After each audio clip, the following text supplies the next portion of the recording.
오늘은 가장 큰 계명, 가장 큰 계명 이런 제목으로 하나님 말씀을 전합니다. 마가복음 12장은 예수님을 책잡으려고 하는 많은 무리들의 그 내용을 기록하고 있습니다. 예수님이 오시기 전까지, 물론 예수님 전에 세례 요한이 예수님보다 6개월 전에 오셨는데, 그 세례 요한 예수님 전에 약 400년간, 이걸 우리는 영적 암흑기라고 말합니다. 왜냐하면 우리 성경 마지막 책이 말라기서입니다. 이 말라기 선지자가 구약의 마지막 선지자였어요. 그러니까 구약 말라기 선지자 이전에는 예수님이 계속해서 선지자를 보냈습니다. 그런데 말라기 선지자를 마지막으로, 웬일인지 하나님은 선지자를 보내지 않고 침묵을 하셨습니다. 그 침묵 기간이 400년이에요. 그리고 나서 400년 만에 또 하나님께서 이제 세례 요한을 보내서 하나님 말씀을 전했는데, 이 400년 이 영적 암흑기 기간 중에 물론 하나님의 성전이 있었죠. 거기에 종교 지도자들이 있었습니다. 대제사장, 또 바리새인, 서기관, 장로들, 이런 사람이 이 영적 암흑기 400년 동안은 자기 아주 불법, 또 외식, 어떤 믿음이 전혀 없는 그런 시대였어요. 그런데 예수님이 오셔서, 세례 요한과 예수님이 오시고 나서 이제 예수님이 참다운 진리를 선포합니다. 그 전까지는 백성들도 어둠이라 암흑기를 알지 못하고 그 당시 성전 중심, 제사장 중심에서 그저 따라갔어요. 맹인이 맹인을 인도하듯이 따라가는 거예요. 그런데 예수님이 오셔서 참 복음을 전하시고 하늘의 참 진리를 가르쳐 주시니까 얼마나 많은 사람들이, 야, 이건 성전에 가서 들을 수 있는 말씀이 아니다. 또 예수님의 그 기적도 다 봤어요. 아, 저분은 하나님이 아니시면 저런 기적을 행할 수 없다. 저분은 하나님이 보내신 참 선지자 아니면 구약에서 예언한 메시아시다. 그래서 그냥 모든 백성들이 이제는 성전으로 가지 않고 예수님께로 오게 된 거예요. 그러자 이 종교 지도자들이 예수님을 당연히 눈의 가시처럼 생각하게 된 겁니다. 처음에는 간망을 하다가 나중에는 안 되겠어도 어떻게든 책을 잡아서, 흠을 잡아서 제거를 해버리려고 여러 번 보냈습니다. 그래서 예수님의 일거수일투족을 감시하면서 또 때로는 어떤 질문을 해서 그 말을 이제 증인 삼아서 예수님을 제거하려고 했던 겁니다. 특히 12장에 우리가 이 앞전에 우리가 본 대로 세금을 바치는 아주 민감한 문제입니다. 이거 잘못 말하면 세금을 황제 가이사에게 바치는 것, 이거 바쳐야 됩니까? 안 바쳐야 됩니까? 이것 말 함부로 했다가는 로마, 바치지 말라고 그러면 로마 정부로부터 반역죄로 사형을 당할 수 있고, 바쳐야 된다 그러면 이 유대 민족들은 지금 자기 나라를 지금 식민지하고 있는 로마 정부를 반대하고 지금 거부하고 있는데, 예수님이 로마 황제에게 세금을 바쳐야 된다 그 말이면 이제 유대인들, 자기 민족에게서 이제 큰 또 대적을 받는 그런 문제입니다. 그래서 아마 틀림없이 제사장이나 서기관, 바리새인들이 이번에는 틀림없이 어떤 말을 하든지 간에 책을 잡아서 딱 올무를 딱 걸어서 예수님을 제거할 수 있는 기회다 했는데, 예수님께서 아주 그들의 속셈을 다 아시고, 가이사의 것은 가이사에게, 하나님의 것은 하나님 앞에 드려라. 그러니까 그들도 아무 말을 못하고 그냥 넘어갔습니다. 그랬더니 이번에는 사두개인들이 또 와가지고 부활 문제를 가지고 또 걸고 넘어지잖아요. 사두개인들은 부활도 없고 영도 없고 내세도 없고 천사도 없다고 그저 현세에서 그냥 잘 살면 끝난다. 그런 이들이 예수님을 또 어떻게든 책잡으려고 부활의 문제를 가지고 왔습니다. 그것도 뭐 형사치수법, 제일로 큰 형님이 후사가 없이 죽었다 그러면 밑에 동생들이 차례대로 형수님과 동침해서 그 형님의 대를 이어주는 이런 제도를 가지고 천국에 가면 첫째부터 뭐 7 형제가 있었는데 큰 형님 죽어버리니까 둘째, 셋째 차례대로 형수님과 이제 결혼을 하고 잠을 잤는데도 아기가 안 생겼다. 나중에 천국 가면 이 형수님은 한 여잔데 7명의 남자들과 잤으니 어느 사람의 아내가 됩니까? 참 말도 안 되고 어떻게든 예수님을 걸고 넘어지려는 이런 질문에도 예수님께서 아주 너희들이 천국에 대해서 부활에 대해서 너무 모른다. 천국 가면 절대로 아내와 남편이 있고 그래서 뭐 결혼하고 자식 낳고 그런 것이 절대 아니라고 말씀을 하셨던 겁니다. 오늘 또 예수님을 책잡으려는 또 한 사람이 오늘 등장하는 내용입니다. 한번 본문을 보겠습니다. 서기관 중 한 사람이 그들이 변론하는 것을 듣고 예수께서 잘 대답하신 줄 알고 나와 묻되, 여기도 보니까 서기관이란 사람, 이 사람도 종교 지도자입니다.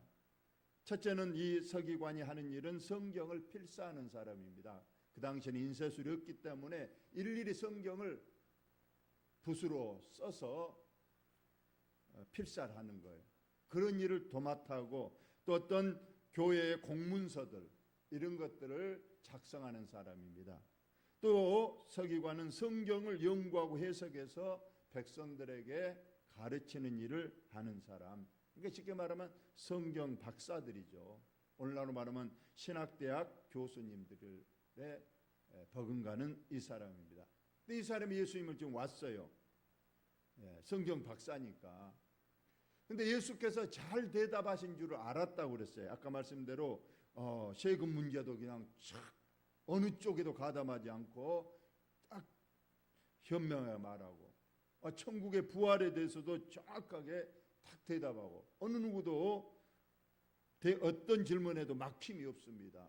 또 어떤 질문에도 책 잡히지 않습니다. 예수님이 이미 다 알고 계시고 이미 모든 걸 아신 하나님이시기 때문에 아주 대답을 잘 했습니다. 이걸 알고 이제 마지막으로 이제 서기관이 나는 이제 성경 박사니까 내가 성경으로 예수님을 한번 책을 잡아 보겠다고 온 겁니다. 와서 예수님께 묻되 모든 계명 중에 첫째가 무엇입니까? 했습니다. 모든 계명. 여기서 모든 계명은 모세 오경에 하나님이 주신 율법과 계명을 말하는데 우리가 가장 계명 중에 으뜸 계명을 우리가 십계명이라고 말합니다. 그런데 계명은 십계명만 있는 게 아니었어요. 모세 오경에 보면 무수한 계명들이 하나님께서 말씀하셨어요. 십계명 외에도 너희들이 파종할 때는 한 밭에 2 종류의 곡식을 뿌리지 말라. 옷을 만들어 입을 때도 2 종류의 옷감을 대지 말라. 뭐 가난한 자들을 위해서 밭에 가상다리는 항상 놓아두고 추수를 하다든가 또 이삭을 절대 줍지 말라든가 뭐 여러 가지에서 그래서 모세 오경에 하나님께서 주신 이 계명을 일일이 세어봤더니 십계명 포함해서 613개의 계명으로 돼 있다는 거예요. 613개. 근데 그 계명은 크게 두 가지입니다. 하라는 것과 하지 말라는 계명으로 되어 있다는 것. 그래서 우리 저 십계명에도 보니까 주로 하지 말라, 나의 다른 신을 섬기지 말라, 살인하지 말라, 간음하지 말라, 이런 말라가 더 많지만은 안식일을 거룩하게 지키라, 이건 하라는 것이고, 내 부모를 공경하라, 하라는 것입니다.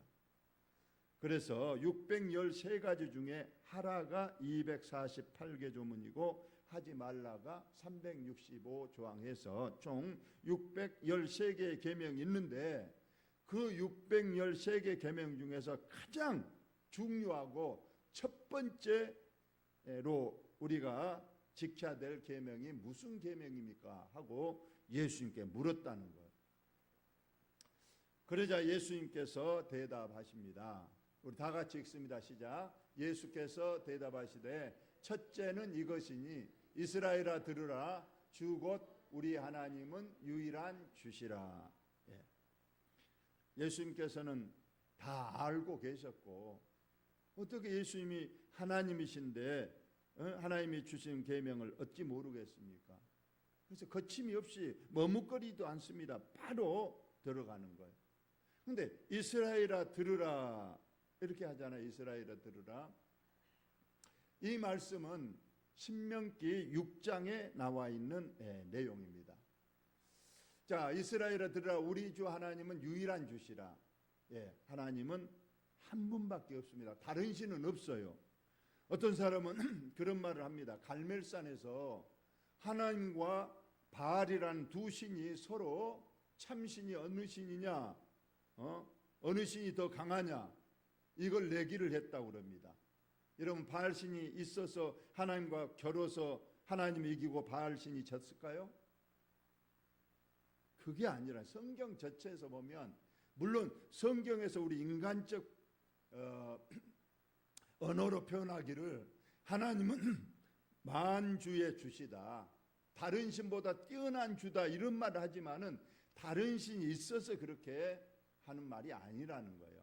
바알 신이 절대 없는 겁니다. 그건 사람이 만들어낸 신이고, 성경은 처음부터 끝까지 하나님은 유일하신 신이시다. 신은 한 분밖에 없는 거예요. 절대 바알 신, 아세라, 다곤 절대 없는 신, 사람이 만들어낸 신일 뿐이라는 거예요. 저와 여러분 이것을 믿어야 될 줄로 믿습니다.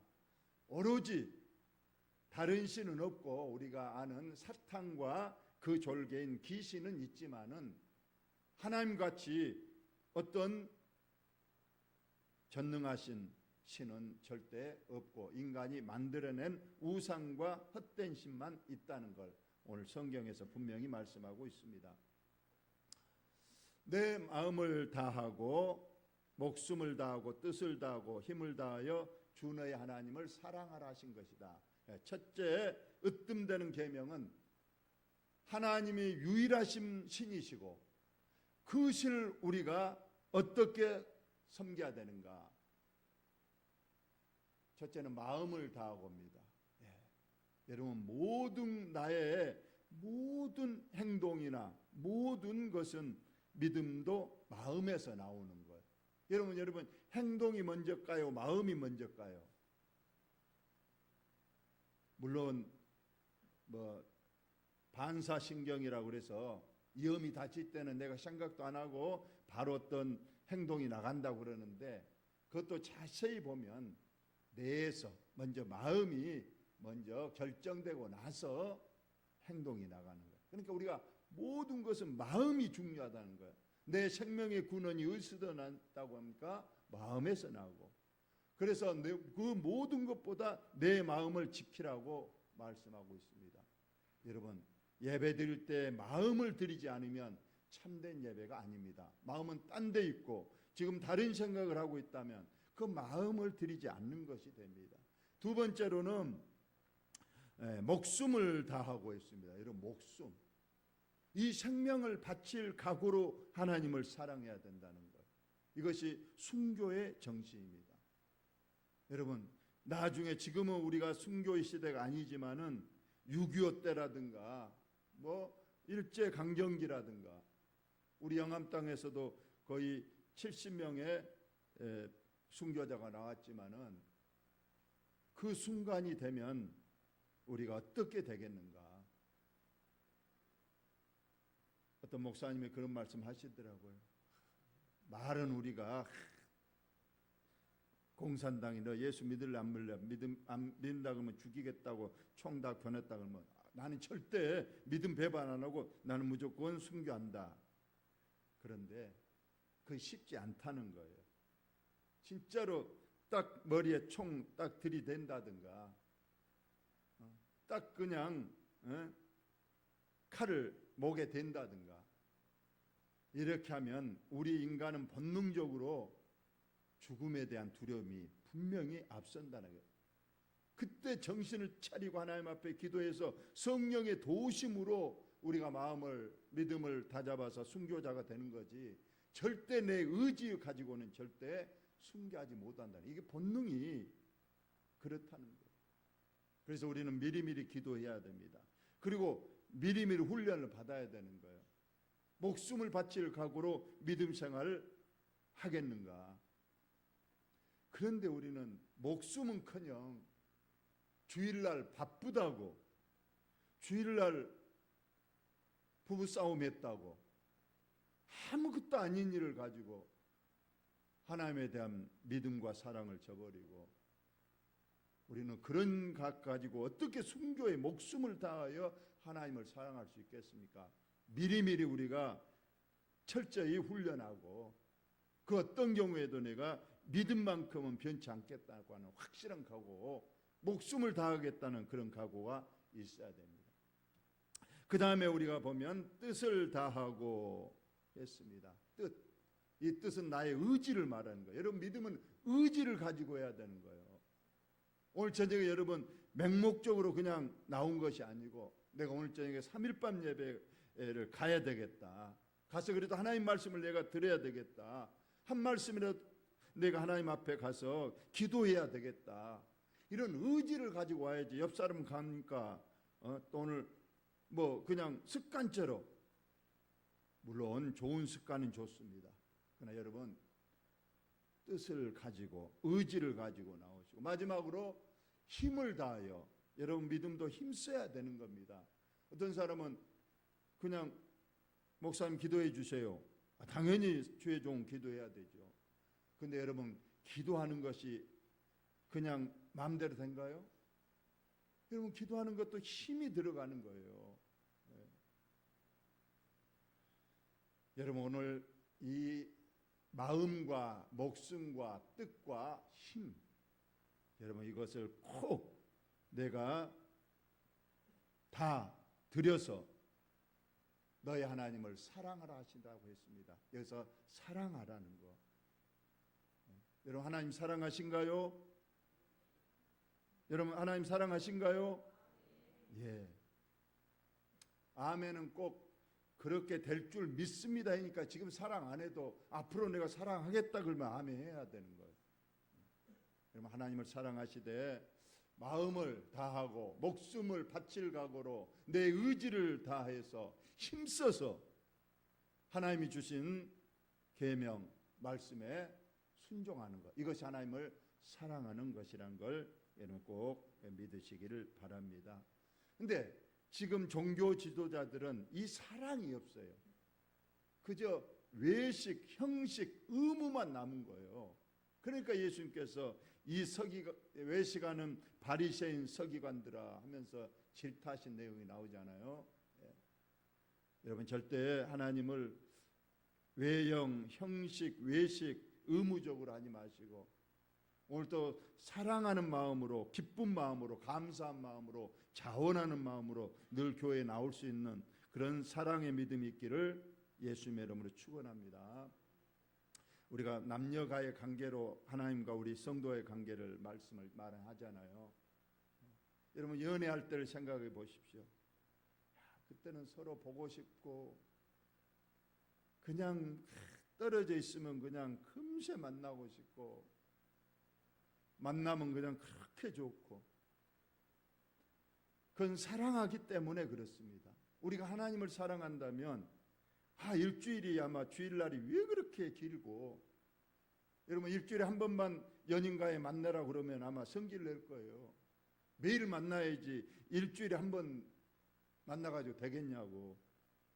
물론 우리는 또 중간에 3일 밤에도 한 번 만나기도 합니다만 어쨌거나 사랑한다면 교회에 오는 발걸음이 기쁠 것이고 가벼울 것이고, 여러분 이러한 하나님을 사랑하는, 절대 의무적으로 외식적으로 형식적으로 하나님이 가장 싫어하시니까 오늘 이걸 말하고 있습니다. 여러분 이러한 하나님 사랑이 있기를 예수님의 이름으로 축원합니다.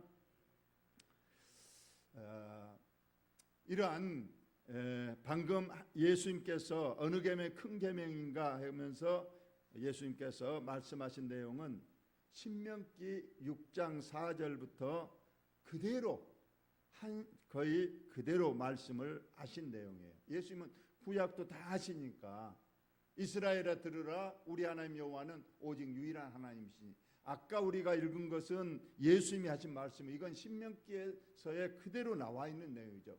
예수님은 모든 성경을 다 통달하고 계시니까 그대로 말하는 겁니다. 단 조금 틀린 내용이 있죠. 아니 그 앞에 내 마음을 다하고 목숨을 다하고 뜻을 다하고 힘을 다해 주 너의 하나님을 사랑하라 하신 것이고, 아니 그 말 뒤에 이것도 같은 내용이죠. 그 다음에 그러면서 이 계명을 주실 때 하나님께서 덧붙였어요. 다 같이 한번 읽어봅시다. 시작.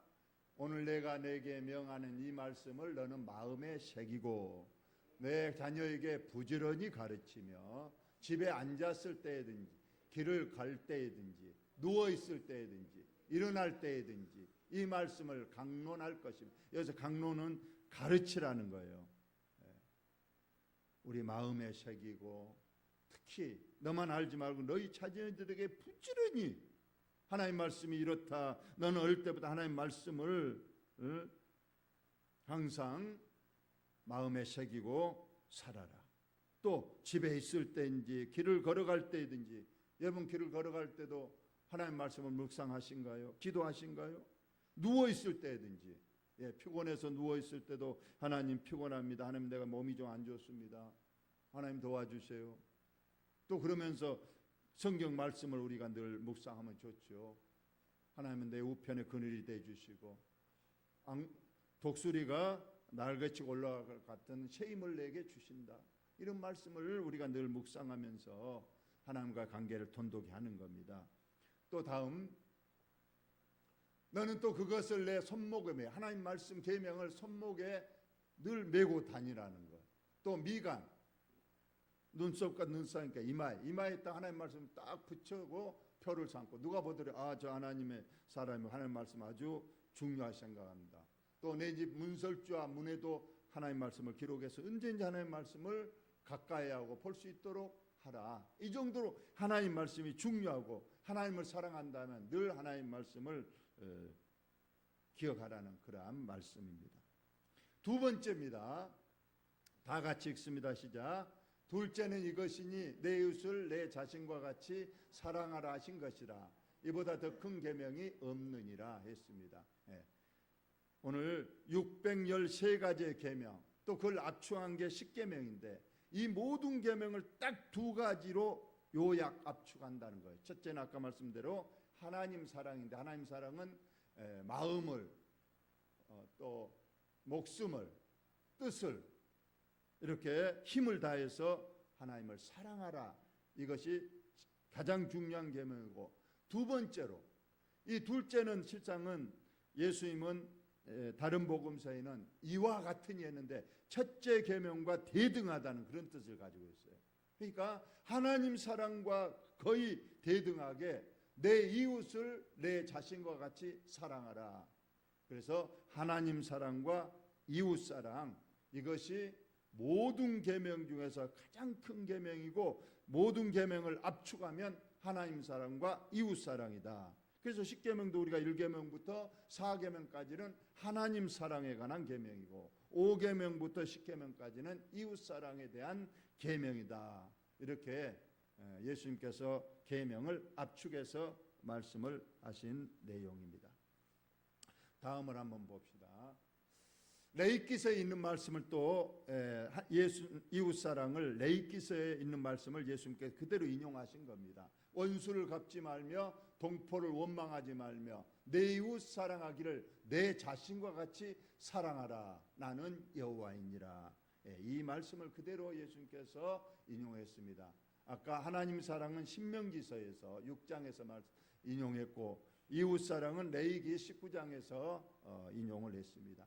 어떻게 이웃을 사랑하는가도 내 자신과 사랑하라고 그랬는데 예를 들어 나오고 있습니다. 다음 서기관이 이제 결론입니다. 예수님이 거침없이 대답했잖아요. 어느 명이 옳은 계명입니까? 했는데 예수님께서 딱 두 가지로 간단하게 일목요약에 요약해서 말씀하니까 서기관이 선생님이 옳소이다. 하나님은 한 분이시고 그 외에 다른 이가 없다 하신 말씀이 참이니이다. 다음 또 마음을 다하고 지혜를 다하고 힘을 다해 하나님을 사랑하는 것과 내 이웃을 자기 자신과 같이 사랑하는 것이 전제로 드리는 모든 번제물과 기타 제물보다 나으니이다. 여기서 지금 이 말은 서기관이 하는 말이에요. 좀 틀리죠? 뜻을 다해를 뭘로 바꿨어요?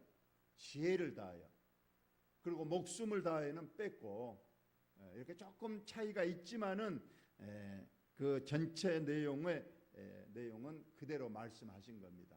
그러면서 이웃을 사랑하라 하는 하나님 사랑과 이웃 사랑이 얼마나 중요하면 전체로 드리는 모든 번제물 기타 제물보다 나으니이다. 즉 하나님께 무수한 제물을 바치고 무수한 구약의 제사를 드리기 위해서 소양 염소를 바치고 또 어떤 제사를 드린다 할지라도 이것이 중요한 것이 아니라 그 마음에 사랑이 있어야 된다는 거예요. 하나님 사랑과 이웃 사랑이 있어야지 그런 건 빼버리고 마치 서기관들 바리새인 장로들 같이 그저 제물만 갖고 와서 제사만 많이 드리고 많이 그냥 태워드리면 하나님이 좋아할 것 같지만 절대 그렇지 않다는 것을 말씀하고 있습니다.